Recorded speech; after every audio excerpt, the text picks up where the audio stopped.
So far, we've only considered systems that do have solutions. What would it mean for a system to not have any solutions? Well, first of all, when we think about two lines in two dimensions, if those lines are parallel, they will never intersect, assuming that they have different vertical intercepts or different y-intercepts. So this system right here, x plus y equals 10 and 2x plus 2y equals 30, if we were to graph them, we'd see that they are parallel lines. And we would expect that Gaussian elimination would somehow let us know or inform us that there's no solution. Particularly when you look at this system of equations, you might not think that this system would have no solutions.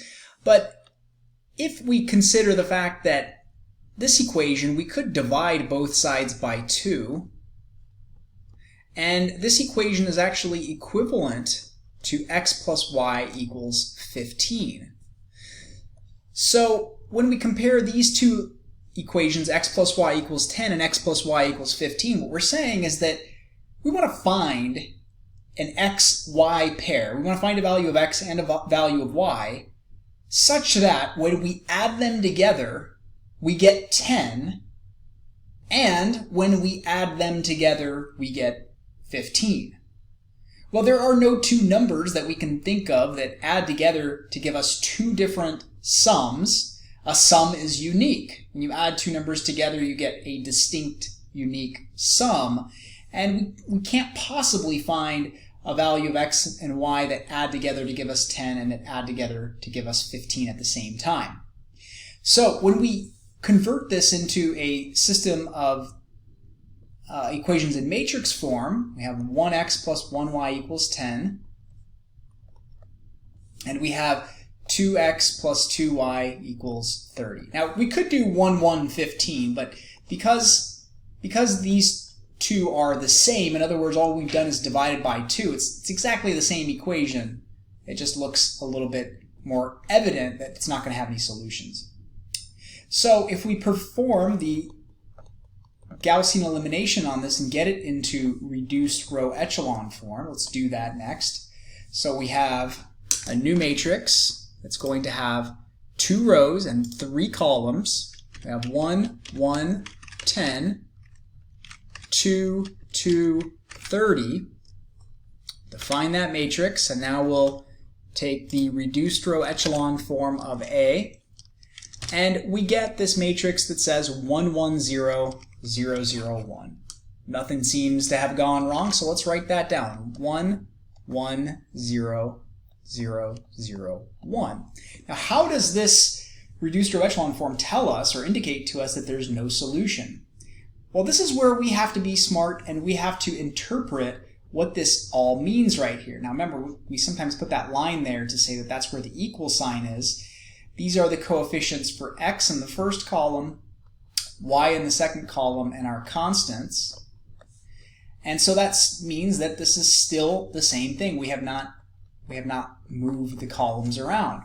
So this first equation doesn't seem to indicate any problems. It says x plus y equals 0. Well, that's not extremely helpful. What is x equal to? Well, the second equation says 0x plus 0y equals 1. But wait a minute, 0x plus 0y is equal to 0. It doesn't matter what x and y you put in here. 0 times a value plus 0 times a value will always be 0. And what this suggests is that 0 equals 1. Wait a minute. So 0 equals 1.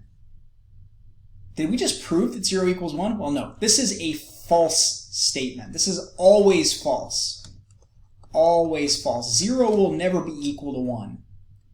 Now, it's kind of saying that as long as 0 equals 1, there is a solution to the system, but we know that that statement is never true. So when a system has no solutions, you will end up with a false statement when you interpret the reduced row echelon form. So systems with no solution will lead to the false statement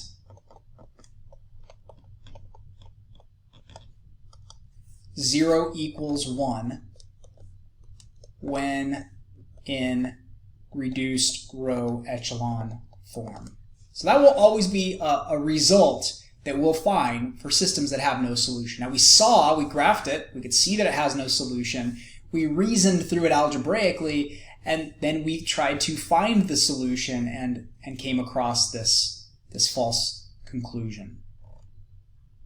Now let's consider one more statement, and we can kind of see that when 3 variables, it doesn't really matter how many variables we have, if the system has no solution, then it's going to be because of some logical clash. Now you can see that the logical clash I've created here, which is similar to the first problem, except it's more obvious here. We're saying that we have 3 variables, x, y, and z, and when we add them together, we want to get 8. So imagine you sell 3 products, and you say, well, in total, I'm going to sell 8 of them. I'm going to sell x of product 1, y units of product 2, z units of product 3, and I'm only going to produce 8 units. But also another constraint I have is that I'm going to produce 9 units. Well, that doesn't make any sense. You either produce 8 units or you produce 9 units. There's no gray area on this.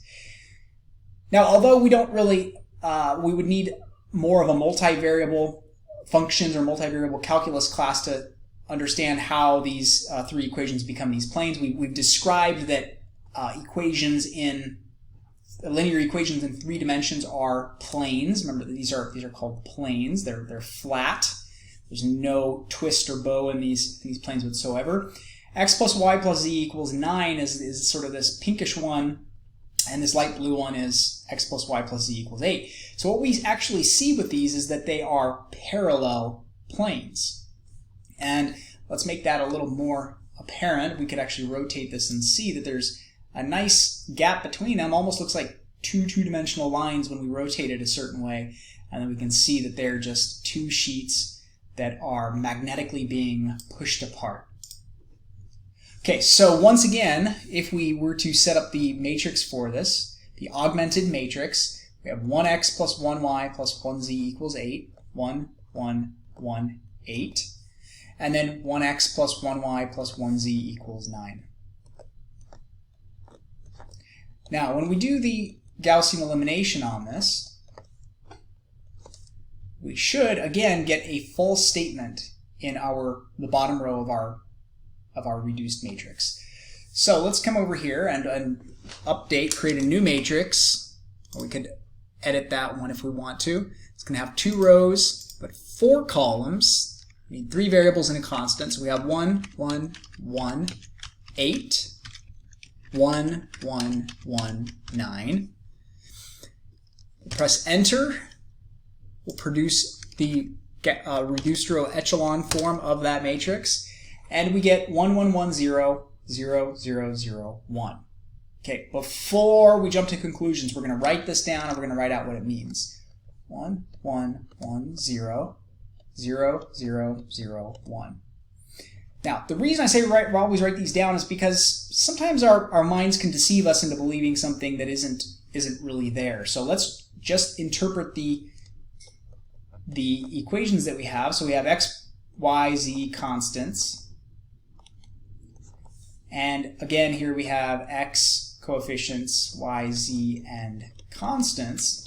So this first row reads x plus y plus z equals 0. See, that doesn't really provide information about what x equals like we would expect. But that's not the problem. The problem is in the second row where we have 0x plus 0y plus 0z equals 1. And the left-hand side equals 0. The right-hand side equals 1, and we get, again, the statement 0 equals 1, which means, again, this is always false. This will never be true. If it ever is true, well, we have lots of other problems to worry about beyond this system. So this system has no solutions.